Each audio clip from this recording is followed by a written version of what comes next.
आज आपण मुगाच्या डाळीपासून खूपच चवदार आणि मस्त असा नाश्ता बनवतोय। तर यासाठी मी अर्धी वाटी मुगाची डाळ घेतली। 2 वेळा डाळ स्वच्छ धुवून घेतल्यानंतर यातलं मी पाणी काढून घेतलंय। आता यामध्ये पुन्हा पाणी घालून डाळ 1 तासासाठी भिजत घालायची आहे।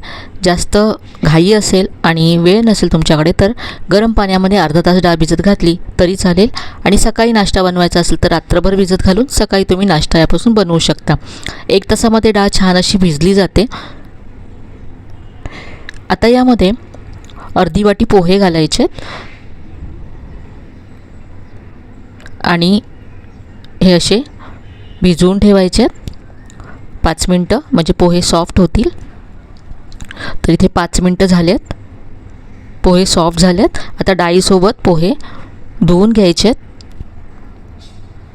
यातलं पाणी काढून घेतलंय। आता हे आपण वाटून घेऊया। मिक्सरच्या भांड्यामध्ये डाळ आणि पोहे काढून घ्यायचे। 2 बॅचेसमध्ये मी हे वाटून घेणार आहे।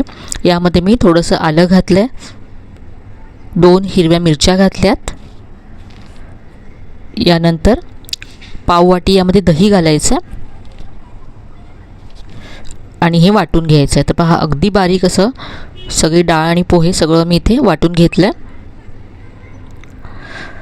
यामध्ये आता आपण भाज्या घालूया। तर इथे मी शिमला मिरची घेतली आहे, यानंतर गाजर किसून घेतलं आहे, कांदा आणि टोमॅटो घेतलं आहे।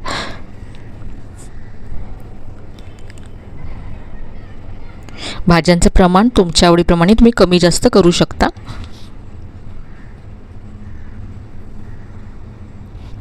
अगदी हेल्दी अशी रेसिपी आहे, नाश्त्यासाठी तुम्ही बनवू शकता।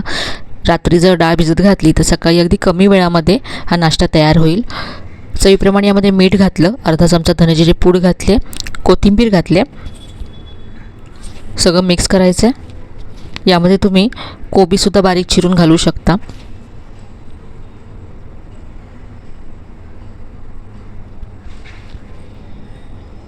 हे सगळं मिक्स करून घेतलं मी। आता नाश्त्याबरोबर खाण्यासाठी आपण एक चटणी तयार करूया। तर इथे मी एक कढई गरम करत ठेवली, यामध्ये 1 चमचा तेल घातलं आहे,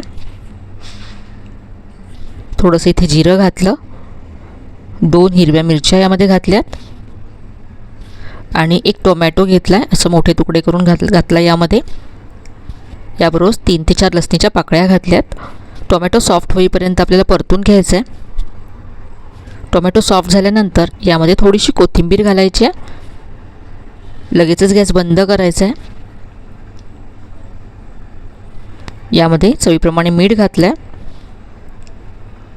थंड झाल्यानंतर हे मी मिक्सरच्या भांड्यामध्ये काढून घेते।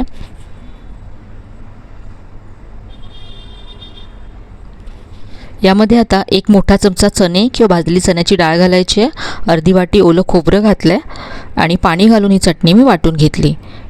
आता चटणीला आपण फोडणी देऊया। तर इथे मी कढईमध्ये 1 चमचा तेल गरम केलं, यामध्ये पाव चमचा मोहरी घालायची आहे, पाव चमचा उडदाची डाळ घातली आहे। डाळीचा रंग किंचित बदलला की यामध्ये कढीपत्त्याची पानं घातलीत, यामध्ये वाटून घेतलेली चटणी घालायची आहे। तर ही मस्त अशी आपली चटणी तयार झाली आहे। आता आपण नाश्ता बनवूया। यामध्ये मी हळद घातली नव्हती, तर इथे पाव चमचा हळद घातली आणि मिक्स करून घेतलं। तयार मिश्रणाची आपण धिरडी बनवणार आहोत। तर इथे मी तवा गरम केला, यावरती थोडंसं तेल घातलं। इथे तुम्ही एकच मोठ्या आकाराचं बनवू शकता किंवा मग छोट्या छोट्या आकाराची तुम्ही इथे धिरडी तयार करू शकता।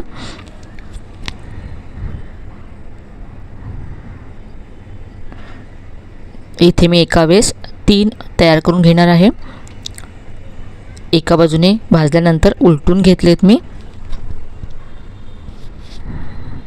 तर मुलांच्या टिफिनसाठी किंवा नाश्त्यासाठी तुम्ही ही धिरडी तयार करू शकता।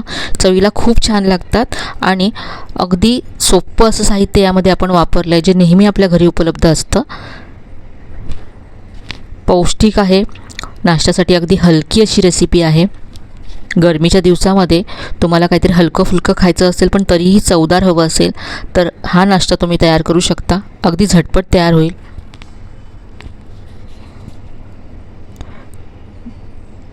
तर हा मस्त असा चवदार पौष्टिक हलका नाश्ता नक्की करून पहा, तुम्हाला नक्कीच आवडेल अशी मला खात्री आहे. तर आजची ही रेसिपी तुम्हाला नक्कीच आवडली असेल. रेसिपी कशी वाटली कमेंटमध्ये कळवायला विसरू नका. तर इथे मी तुम्हाला एक तोडून दाखवते. यामध्ये आपण पोहे घातलेत त्यामुळे छान हे क्रिस्पी होतं.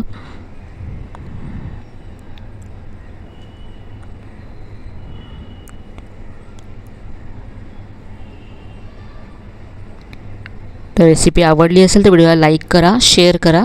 चॅनलला अजून सबस्क्राईब केलं नसेल तर नक्की सबस्क्राईब करा. चला तर मग पुन्हा भेटूया अशा छान छान आणि नवीन नवीन रेसिपीसह. तोपर्यंत धन्यवाद.